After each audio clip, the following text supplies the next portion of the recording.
3 sticks of unsalted butter in the mixer.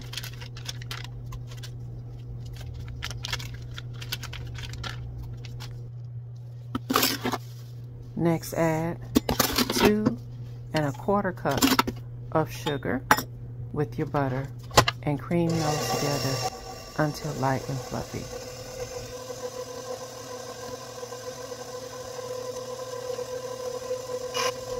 Next, I want to take 4 ounces or half a block of softened cream cheese and add that to the butter and sugar.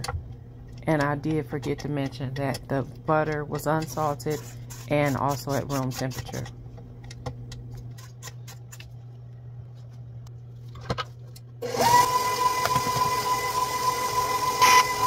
This recipe calls for 5 room temperature eggs, and I'm just going to add them to the batter one at a time.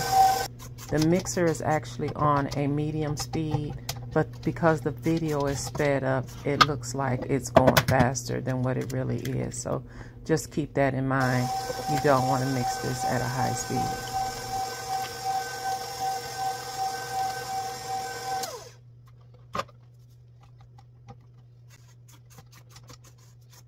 And as you can see, I am taking my time and scraping the bowl often, especially after every other egg. Next, I'm going to add my extracts. I'm adding 3 capfuls of vanilla extract, which is about 3 teaspoons. And then I'm going to add some cream cheese, emulsion I think it's called, but you don't have to use that, it's optional. And then I'm going to throw in a teaspoon of salt.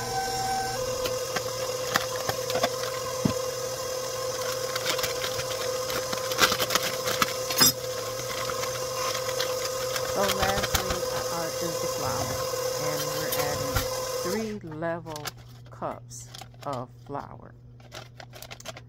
I did not sift it. It is cake flour, and cake flour is supposedly already sifted. You can sift it again if you like, but I did not. And I'm just going to use 3 level cups of this cake flour, and I'm going to add it to the batter one at a time, 1 cup at a time.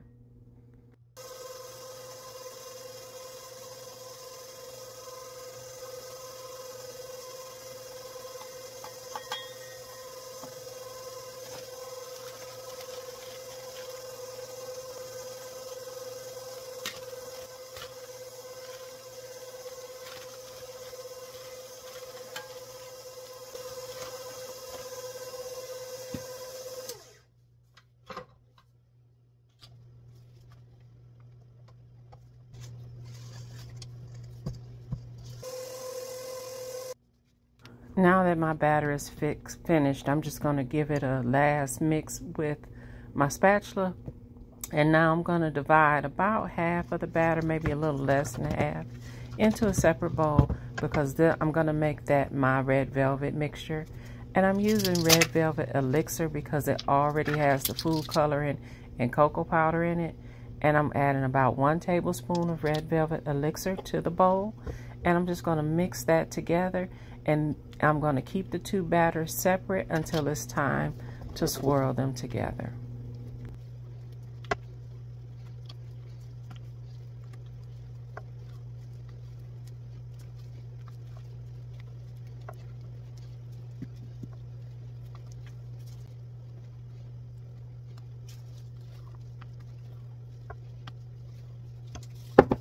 So I got my prepared pan here, which has just been sprayed with some baking spray that has the flour already in it. And I'm just going to alternate the batters, and I'm going to keep this process going until I've used all the batter up.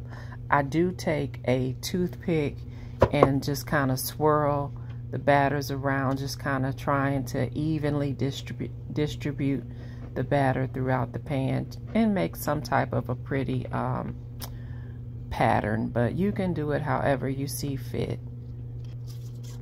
And here I'm just going to finish off by using all of the rest of the batter that I have, and then I'm going to take my knife and I'm going to swirl them together and make sure it's all evenly distributed, and give it a little shimmy shake, and it'll be ready to bake.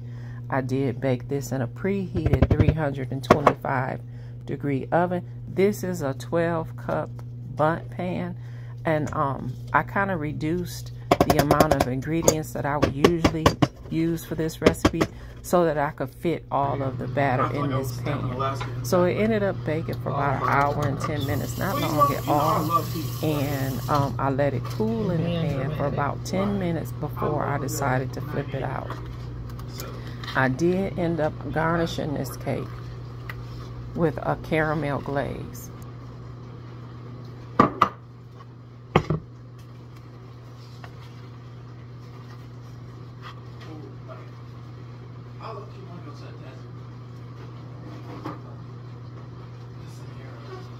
Look at it's pretty. Okay, period. So it's like vanilla and red velvet. Whose cake is that? I just told you, line. So here's the finished result. Like I said, I did end up garnishing it with a caramel glaze, and that will be in a separate video. And here's the final result. Thanks for watching.